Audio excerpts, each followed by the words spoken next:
Did you know a serial killer once threatened the people trying to save his life? Karl Panzram confessed to 21 murders. He also confessed to over 1,000 acts of sodomy, arson, and robbery across multiple continents. He didn't brag. He stated it the way someone reads a grocery list. But the story doesn't start with the crimes. It starts with the reform schools. Panzram entered Minnesota's state training school at age 11. What happened inside those walls was systematic. Beatings, humiliation, punishment framed as correction. He went in a troubled boy and came out something the system had carefully constructed over years. By 1930, he was on death row in Leavenworth. Anti-death penalty advocates launched a campaign to spare him. He wrote them back in fury, threatening to kill them himself if they interfered. His exact words were, "I wish you all had one neck and I had my hands on it." They pressed on anyway. On September 5, 1930, Karl Panzram walked to the gallows. He told the executioner to hurry up. He meant it. Did you know the most prolific serial killer in recorded history was released from prison and simply vanished? Pedro Alonso Lopez confessed to killing over 300 young girls across Colombia, Ecuador, and Peru. He led police to over 50 bodies in Ecuador alone. Investigators believed him. The evidence confirmed it. He was convicted in Ecuador. He served time. Then a court psychiatrist evaluated him and declared him sane. In 1998, he was released. No fanfare, no international manhunt, just paperwork, a signature, and an open door. Colombia briefly detained him on a different charge, then let him go too. An Interpol warrant was issued at some point. It didn't seem to lead anywhere. After that, nothing. No confirmed sightings, no arrest, no closure. A man who confessed to hundreds of murders walked through a gate and disappeared into the world.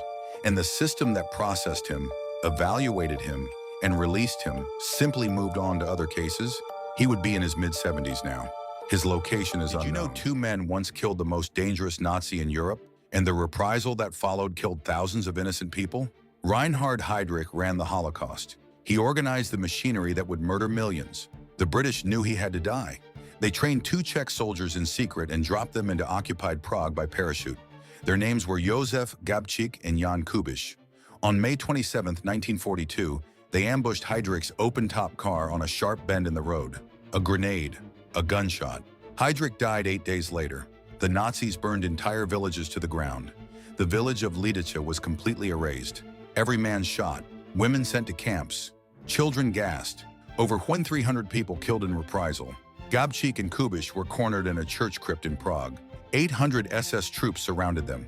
They held out for hours before dying rather than surrendering. Heydrich was dead. The mission succeeded, but the people of Czechoslovakia paid a price no one who ordered the mission had to pay themselves. Did you know an entire village was killed overnight and not a single body had a mark on it? On August 21, 1986, Lake Nyos in Cameroon turned into a death machine. The lake sat above a pocket of volcanic magma deep underground. That magma had been quietly pumping carbon dioxide into the water for years. Then, without warning, the lake exploded. Not with fire, not with noise. It released a massive, invisible cloud of carbon dioxide that rolled down the surrounding valleys, like a slow, silent flood. Carbon dioxide is heavier than air.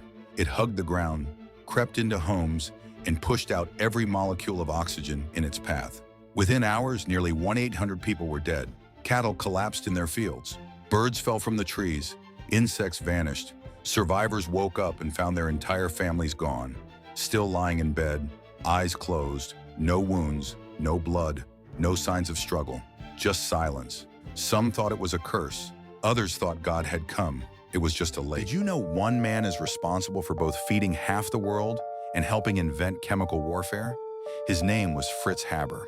In the early 1900s, he cracked one of the hardest problems in science. He figured out how to pull nitrogen from the air and turn it into fertilizer. That discovery changed everything. Today, roughly half the food on Earth exists because of what he built. Billions of people are alive because of Fritz Haber. Then the war came. Haber believed in Germany with everything he had, so he turned his mind toward killing. He developed chlorine gas as a weapon and personally stood on the battlefield at Ypres in 1915 to watch it work. Thousands of soldiers suffocated in the mud. That same night, his wife, Clara, also a chemist, walked into their garden and shot herself with his military pistol. She left behind a 9-year-old son who found her body.